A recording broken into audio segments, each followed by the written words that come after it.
Students कैसे हैं आप सब लोग। आई होप आप लोग अच्छे होंगे, अच्छे से पढ़ाई कर रहे होंगे। एक क्वेश्चन जो जेई के पेपर में आया है 2024 में, कल जो पेपर हुआ है शिफ्ट 1 में था, ये क्वेश्चन था इंटीग्रेशन बेस्ड और आपका कोऑर्डिनेट ज्योमेट्री मिक्स क्वेश्चन था। तो यहां पे आप देखोगे तो I1 एक दे रखा था इंटीग्रेशन में और एक I2 दे रखा था, और ये बोला था कि ए बी ऑर्थो सेंटर है ट्राइंगल का और जिसके कोऑर्डिनेट ट्राइंगल के वर्टिसेस दे रखे हैं, और फिर बाद में 36 I1 अपॉन I2 पूछा है, यानी जो ये I1 और I2 है इनकी क्या वैल्यू है वो पुट करके बताना है कितना रिजल्ट आएगा। इस तरीके से क्वेश्चन था। सबसे पहले तो यहां पे आप देख रहे हो कि जो इंटीग्रेशन है उसमें लिमिट जो है वो a से b है, ठीक है। तो कहीं ना कहीं आपको a b पता करना पड़ेगा पहले कि a b कितना आ रहा है, और a b क्या है, a, b है ऑर्थो सेंटर ट्राइंगल का। तो पहले हमें टारगेट करना चाहिए ऑर्थो सेंटर फाइंड आउट करने का, देखते हैं बाद में क्या रिजल्ट आता है, ठीक है। और एक चीज और है, अगर ट्रिग्नोमेट्री के साथ अगर x मल्टीप्लाई होता है तो आपको मैंने सिखाया था जेई के पेपर से 3-4 दिन पहले एक वीडियो अपलोड की थी किंग रूल पे, और मैंने बोला था कि यार इस पे क्वेश्चन आ सकता है, देखो आ गया। तो किंग रूल में क्या होता है भाई, a plus B minus X वाली जो प्रॉपर्टी होती है वो, अगर नहीं पता तो मैं अभी बताऊंगा उसको, ठीक है। अब आते हैं पहले तो ए बी पे फोकस करते हैं। तो पहले एक ट्राइंगल बना लेते हैं, ठीक है, और ट्राइंगल में हम वर्टेक्स ले लेते हैं 1 2 ए बी सी, ये हमने ट्राइंगल ले लिया। तो ए वर्टेक्स है 1,2 और बी यहां पे वर्टेक्स हमने 2,3 ले लिया और सी को ले लिया 3,1। अब उम्मीद करता हूं कि ऑर्थो सेंटर निकालना आता हो। ऑर्थो सेंटर क्या होता है, जो हम एल्टीट्यूड बनाते हैं यहां से बनाएंगे, यहां से और यहां से, तो उनका जो इंटरसेक्शन पॉइंट होता है उसी को हम ऑर्थो सेंटर बोलते हैं।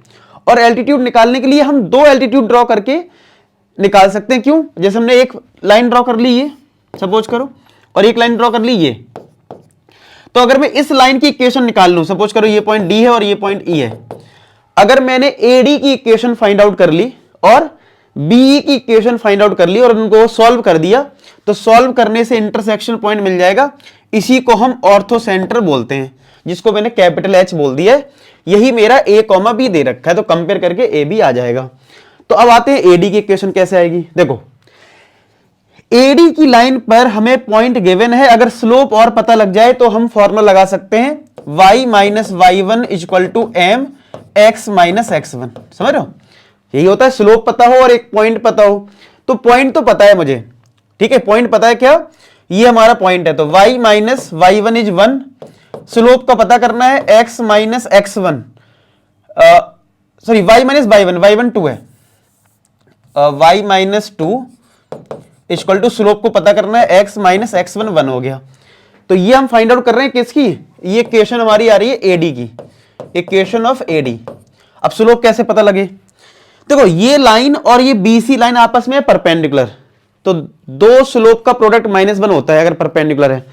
तो अगर मैं स्लोप ऑफ बीसी निकाल लूं, स्लोप ऑफ बीसी कितना आएगा, अब स्लोप का फॉर्मूला पता है ना, y2 minus y1 upon x2 minus x1, तो 1 माइनस 3 अपॉन 3 माइनस 2, तो ये -2 अपॉन 1 कितना आ गया, -2 आ गया।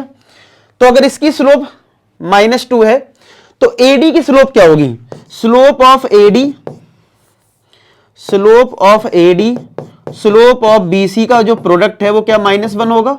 तो चलो पुट कर देते हैं, तो slope of AD into minus का 2 इक्वल टू -1, तो स्लोप ऑफ एडी क्या आ जाएगा, क्या वो 1/2 आ गया। तो यहां पे 1/2 पुट कर दो, क्रॉस मल्टीप्लाई करोगे तो 2y माइनस का 4 is equal to x minus का 1, ठीक है।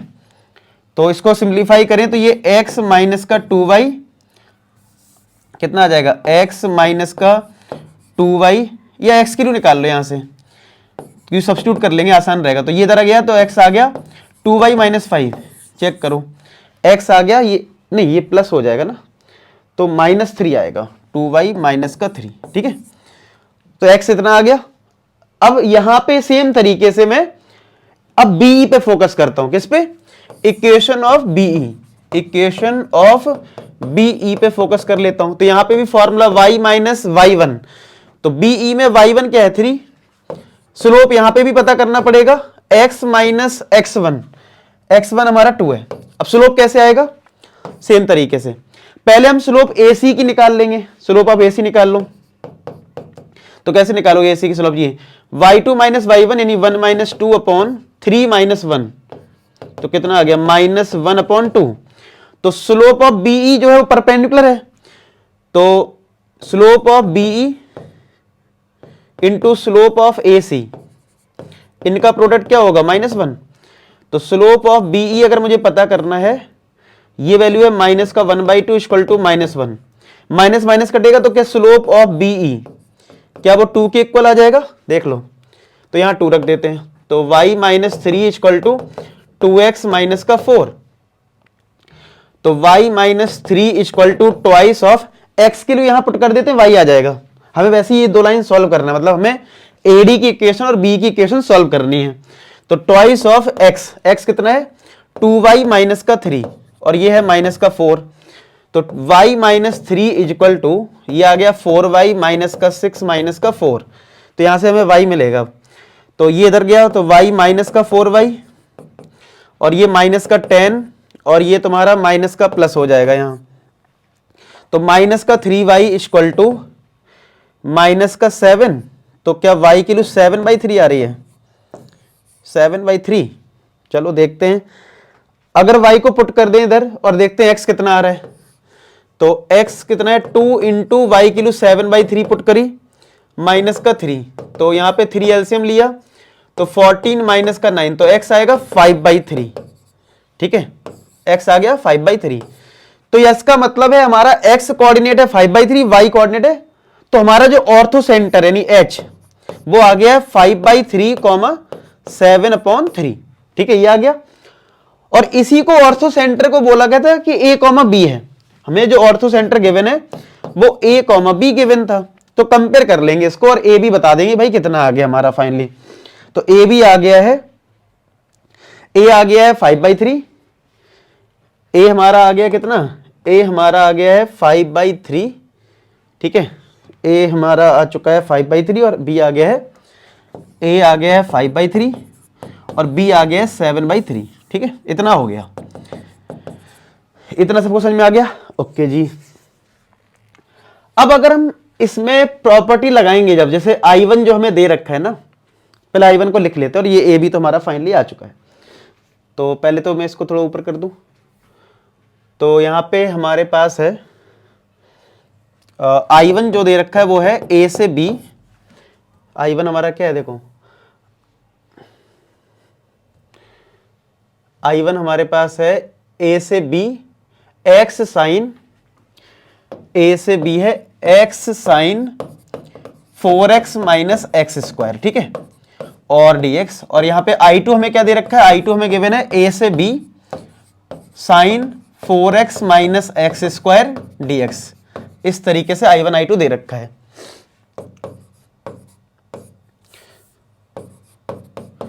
अब आते हैं कि भाई क्या करना चाहिए। देखो पहले तो एक काम कर लो, यहां पे ये थोड़ा फैक्टराइज कर लेंगे तो ये I1 क्या आ जाएगा, A से B x साइन, अगर हम इसमें x कॉमन ले लें तो ये 4 माइनस एक्स आ जाएगा ना। तो I1 को हम थोड़ा सिंप्लीफाई कर लिया हमने।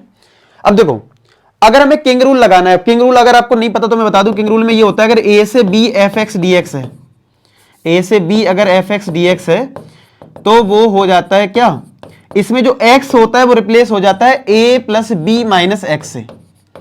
ठीक है, और ये लगाना होता है। तो इसको तो ले लेता हूं मैं फर्स्ट कंडीशन और इसमें लगाता हूं किंग रूल। किंग रूल का मतलब x की जगह आएगा a plus B minus x, मतलब क्या हो जाएगा a से b, इस x की जगह हम लिखेंगे a प्लस बी माइनस का x। ठीक है, यहां पे भी x की जगह लिखेंगे a प्लस बी, साइन के अंदर लिखना पड़ेगा sine a plus B minus का x, फिर एक ब्रैकेट ये है 4 माइनस इधर भी a माइनस का x। ठीक है, और ब्रैकेट क्लोज dx, ऐसे ही लिखेंगे। अच्छा a प्लस बी है कितना एक्चुअल में, देखो अगर हम ऐड करें a प्लस बी तो 7 + 5 12, 12/3 यानी a प्लस बी 4 है, तो a प्लस बी को 4 रख देते हैं। तो I1 इक्वल टू a से b, अब a और b के लिए यहां भी रख सकते हो 5/3, 7/3 और ये 4 आ गया तो 4 माइनस एक्स साइन, ये तुम्हारा 4 माइनस एक्स हो गया ब्रैकेट, और यहां पे तुम्हारा कितना आएगा 4 माइनस ब्रैकेट में 4 माइनस का एक्स। ध्यान से करना थोड़ी कैलकुलेशन, ठीक है। तो फाइनली हमारा, अब मैं इसको ऊपर थोड़ा ले जाता हूं, तो I1 कितना आ गया देखो, 5/3 से 7/3, 4 minus x sine 4 minus x, इसको सिंप्लीफाई करोगे देखो 4 से 4 कटेगा, माइनस माइनस प्लस, यानी ये x आ गया, ठीक है, और dx। अब जैसे ये सिंप्लीफाई हो जाता है तो हम लोग क्या करते हैं, जो ये पहली कंडीशन थी ये, ठीक है, और ये जो दूसरी कंडीशन आई है ये, इनको ऐड करते हैं। जब भी हम किंग रूल लगाते हैं तो हम इन कंडीशंस को ऐड करते हैं। अच्छा, लिमिट जो है मैंने इधर a b पुट कर दिया, बाद में पुट कर लेंगे, हमें पता तो है ही ना a और b कितना है। चलो इसको a b रहने दो, a b रहने दो, क्या दिक्कत है, इधर a b लिखा है, बाद में जरूरत पड़ेगी तो पुट कर लेंगे, ठीक है। अच्छा, अब ऐड कर देंगे तो क्या होगा, अब देखो ये और ये इंटीग्रेशन सेम है, तो हम इसको और इसको ऐड कर सकते हैं, यानी कि I1 प्लस I1 ऐड करा, इंटीग्रेशन लिमिट a से b रहेगी, इस टर्म को यानी कि x साइन ब्रैकेट में x 4 माइनस एक्स को हम ऐड कर देंगे इसके साथ, यानी कि 4 minus x sine bracket 4 minus x into x के साथ, ठीक है, dx। इस तरीके से ही आ जाएगा। अब ध्यान से देखें अगर हम, तो इसमें कॉमन मिल रहा है, देखो x 4 माइनस एक्स या 4 माइनस एक्स एक ही बात है, मल्टीप्लाई में 3 इंटू 4 या 4 इंटू 3 एक ही बात होती है। तो a से b यहां पे कॉमन मिल जाएगा, साइन ब्रैकेट में x 4 माइनस एक्स कॉमन मिलेगा, तो यहां से बचेगा ब्रैकेट में x, यहां से बचेगा 4 माइनस एक्स dx। तो देखो x से x कट गया, और ये जो 4 कांस्टेंट नंबर ये बाहर आ जाएगा नेक्स्ट स्टेप में, a से b साइन x ब्रैकेट में 4 माइनस एक्स, ऐसा कुछ आ गया, और ये I1, ये I1 ही है, ये I1 ही था, तो 2I1 आ गया, 2I1 आ गया, ठीक है। अब ये जो रिजल्ट है ध्यान से देखो, तो ये I2 है, देखो I2 है, ये देखो मैं ले जाता हूं आपको वापस, ये I2 था, देखो I2 कहां लिख रखा, हाँ ये लिख रखा, देखो ये I2 ही तो था, 4 times 4x minus X square, अगर x कॉमन लोगे तो x 4 माइनस एक्स आएगा, ये I2 तो है, थोड़ा देख लो वीडियो पॉज करके, ये वैल्यू I2 के बराबर ही है, ये जो लिखा है, और मल्टीप्लाई करूंगा तो 4x माइनस एक्स स्क्वायर आएगा जो कि I2 है। तो इसका मतलब ये आ गया 4I2 2I1, तो I1 अपॉन I2 की जो वैल्यू है क्या वो 2 आ जाएगी, 2 टाइम्स कट गया, मिल गया I1 अपॉन I2। अब आपको निकालना क्या था, आपको निकालना था 36 I1 अपॉन I2, तो I1 अपॉन I2 के लिए 2 है, तो 36 इंटू 2, तो आंसर क्या आ जाएगा 72 आएगा। तो थोड़ा सा लेंथी क्वेश्चन था, और मुझे टाइम जो लगा है वो इसलिए ज्यादा आपको लगेगा इतना टाइम लग गया, क्योंकि मुझे तो आपको समझाना भी होता है ना, लेकिन अगर आपको ये सारे कॉन्सेप्ट पता है तो आप तो कुछ चीजें ओरली माइंड में कर सकते हो। जैसे मैं बताता हूं कौन से स्टेप माइंड में हो जाते हैं, जैसे हमें पता है कि यहां पे जब ऐड होता है ये और ये कंडीशन ऐड होती है तो सिर्फ कांस्टेंट टर्म बाहर आता है, बाकी सब हट जाता है। तो अगर आपने बहुत सारे क्वेश्चंस पहले से किए होंगे तो आपको पता होगा ये स्टेप। तो मुझे तो इसलिए बताना कि भाई हर लेवल का बच्चा होता है, हर चीज सब बच्चे को समझ में आए, तो आप चाहो तो ये सारे स्टेप स्किप करके, भाई कौन सा बोर्ड एग्जाम है कि भाई एक एक स्टेप लिखना है, आप सीधा इस स्टेप से सीधा आप यहां आ सकते हो, पता है यहां, मतलब ये सारे स्टेप अगर आपने किंग रूल को अच्छे से पहले अप्लाई किया हुआ है, ये सारे स्टेप स्किप कर सकते हो और सीधा इसके बाद यहां आ सकते हो। बहुत अच्छे करते हैं ऐसे, डायरेक्ट सीधा यहां पहुंच जाते हो, उन्हें पता है अच्छा 4 है, 4 बाहर आएगा, बाकी एक्स हट जाएगा ये वाला और ये बचता है, ये फिक्स है, समझ रहे हो। तो वही चीज है, तो ये समझाने में टाइम लगा, अगर आप खुद से करते तो बहुत कम टाइम में होता। हाँ, ऑर्थो सेंटर में टाइम लगता है, बस बाकी इंटीग्रेशन में टाइम नहीं लगता। उम्मीद करता हूं ये आपको अच्छे समझ में आ गया हो क्वेश्चन, ठीक है, नोट कर लेना। बाकी आपको किस टॉपिक पे वीडियो चाहिए कमेंट सेक्शन में बताना। बाकी मिलते हैं नेक्स्ट वीक, तब तक अपना ख्याल रखें, पढ़ाई करते रहें। लास्ट में एक ही बात बोलूंगा कि आप सभी सफल हो। धन्यवाद।